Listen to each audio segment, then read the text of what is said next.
what the law says about the use of hair strand testing is that it is opinion expert evidence.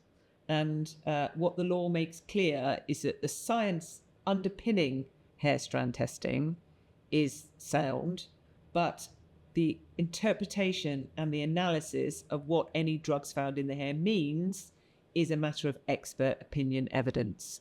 And also, crucially, what the court also says in the reported authorities is that the results of hair strand testing needs to form part of the wider evidential picture.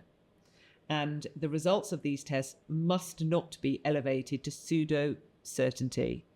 And as such, there's been a danger that a number, because this evidence, even though it is expert evidence, is presented as a number, somehow you say, well, this presence of cocaine, for example, has been found in the hair, and therefore this person's used cocaine, which is very, very, very far away from what the case law tells us we should be doing and what is the reality on the ground. Because there are a number of reasons why drugs may be found in hair, and it is only at the expert analysis stage that you can determine what that means.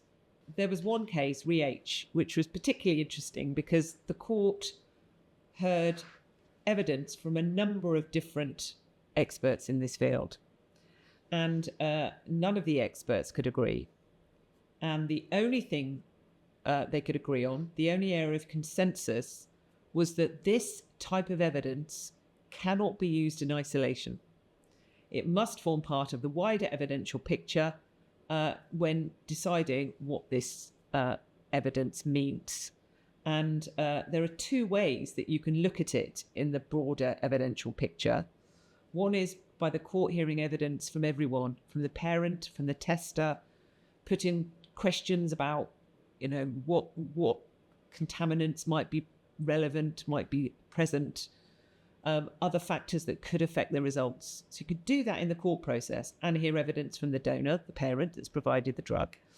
Or you can deal with the wider context at the analysis stage, and you can take a proper history from the parent, and you can say, right, this mum bleaches her hair, and she uses this particular shampoo that contains ethanol, for example.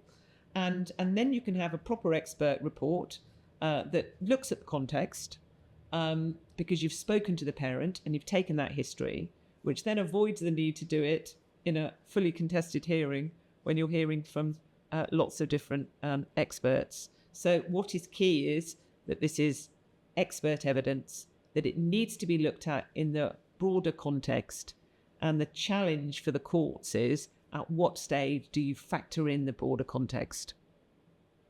Hair strand testing is expert evidence, but it's the only area of expert evidence where we tell the experts how to do their job. Take a piece of hair, cut it into 3 chunks, and test it for this list of drugs. And that is therefore assuming that we know more about how to do this testing or this expert analysis than the experts themselves.